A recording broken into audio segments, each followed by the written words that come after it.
भगवान ने प्रश्न किया कि केदारनाथ से आए हैं महाराज जी हैं कि बहुत भीड़ इकट्ठा होती है जिससे अपवित्रता बढ़ती है, तो इसका क्या उपाय है। तो पहली बात तो हम धन्यवाद देते हैं कलयुग को कि इस कलिकाल में लोग वृंदावन धाम, केदारनाथ, बद्रीनाथ कहीं भी जाना चाहते हैं। ये बड़े सौभाग्य का विषय है, जाना चाहिए, क्योंकि भगवान के ये परम प्रिय मंगलमय स्थानों में जाने से हमारी अपवित्रता नष्ट होती है, हमारे हृदय में पवित्र ज्ञान होता है, भक्त और भगवान के प्रति श्रद्धा प्रकट होती। जाना चाहिए, पर कैसे जाना चाहिए, बात यह है। हमारे को भगवद यात्रा करने पहले दिमाग में ये बात ध्यान रखनी चाहिए, कोई भी संसारिकता जैसे पति पत्नी के संबंध है, गर्लफ्रेंड बॉयफ्रेंड, पिकनिक मनाना या इधर उधर इंद्रियों का दुलार करना, ये बात नहीं होगी। इससे घोर पाप की प्राप्ति होगी।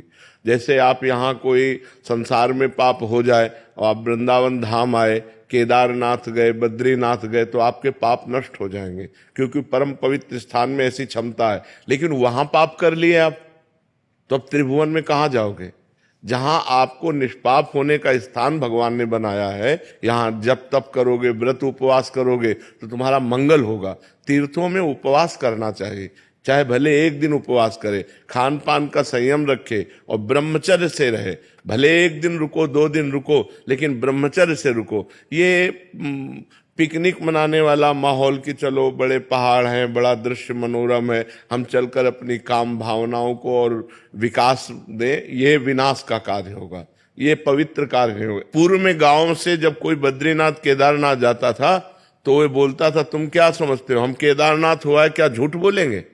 मतलब वो इस बात को साक्षी देते थे कि हम झूठ भी नहीं बोल सकते, क्योंकि हम केदारनाथ हुआ है, हम बद्रीनाथ हुआ है, हम भगवान के दर्शन करके आ गए, तो अब हम झूठ भी नहीं बोल सकते। और आजकल लोग गाड़ियों में जाते हैं, होटल बुक करते हैं और गंदी बातें करते हैं, सो ठीक नहीं है।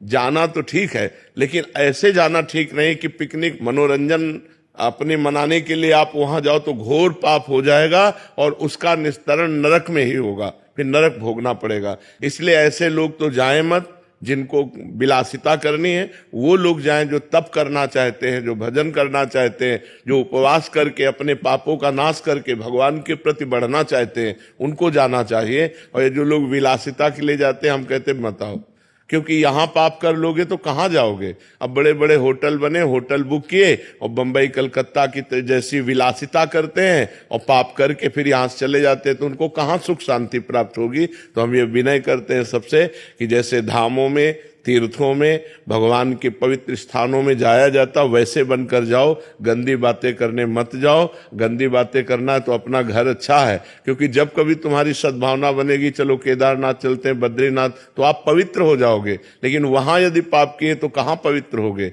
दुनिया में कौन सा स्थान है जो इन पवित्र स्थानों में, भगवत धामों में पाप करने के बाद आप पवित्र हो सको। इसलिए ये भीड़ तो हम प्रणाम करते हैं, कम से कम कलयुग में लोग संतों के प्रति या भगवान के, नहीं तो कहा गया मंदिर सूने सूने होंगे, भरी रहेंगी मधुशाला। नहीं कहा गया कि कलयुग का प्रभाव ऐसा बढ़ेगा कि मंदिर में कोई जाएगा नहीं और शराब के ठेके में लाइन लगी रहेगी। तो आज तो कम से कम इतनी श्रद्धा है, हम ये देख रहे हैं, इतनी श्रद्धा है कि लोग भगवत धामों में, भगवत मंदिरों में जाते हैं, पर उनमें कुछ लोग ऐसे होते हैं जो अपवित्रता फैलाते हैं, जो गंदी बात करते हैं, वो ठीक नहीं है।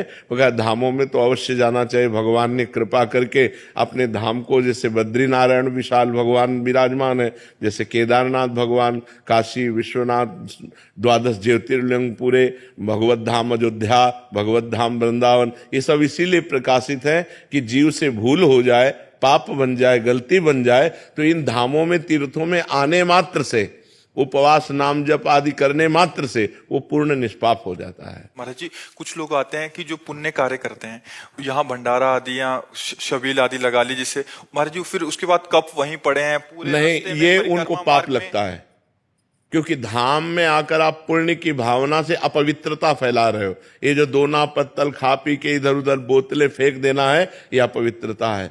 उनको ऐसी व्यवस्था करनी चाहिए कि वो सब चीजें एकत्रित करें और एकांत स्थल में जाके आग लगा दें या खोद के गाड़ दें या दूर ऐसा करें, धामों को अपवित्र न करें। अपवित्र करने से अगर वो समझते मैं पुण्य कर रहा हूं तो पाप कर रहे हैं, क्योंकि वो जूठा पत्तल एक भी संत के पैर में लग गया तो सारे पुण्य नष्ट हो जाएंगे। जो पवाया है और जो पाया है, दोनों को, पाने वालों को भी चाहिए और पवाने वालों को भी चाहिए कि वो इस बात का ध्यान रखें कि भगवत धामों को अपवित्र ना करें, भगवत धामों को गंदा ना करें। कि जहां मन आया मसाला खा के थूक दिया, जहां मन आया दोना और पानी की बोतल, ऐसे प्लास्टिक, वो भगवत धाम है, वो अपनी गाड़ी में रख लो और कहीं एकांत में जाकर उनको हटा दो, वो बात अलग है, लेकिन धामों को, तीर्थों को अपवित्र ना किया जाए।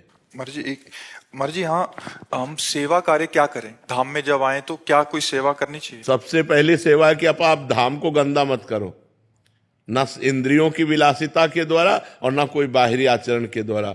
और दूसरी सेवा यह है कि खूब नाम जप करो, धाम में आकर ग्रंथों का पाठ करो, एक दिन, कम से कम एक दिन उपवास करो, और जिस तीर्थ में आए हो वहां तीर्थ की महिमा सुनो, उसके अनुसार वास करो, तो ये धाम की सेवा हो जाएगी, तुम्हारा मंगल हो जाएगा, तुम्हारा पवित्र हो जाएगा, जीवन तुम्हारा सुखमय हो जाएगा। नहीं तो लोग धाम में जाते, अब जैसे पाप की भावना है और आप जा रहे हो तो हो सकता है आप दर्शन ही ना पाओ। तो अगर भाव से जाओगे तब तो मंगल होगा, अगर भाव से नहीं जाओगे तो इन्हीं धामों के जाने से आपका मंगल हो जाएगा। इसलिए आप अपनी धाम की सबसे बड़ी पवित्रता को यह है कि आपके द्वारा कोई अपवित्र आचरण, आपके द्वारा अपवित्र किया न हो तो धाम की सेवा बन गई।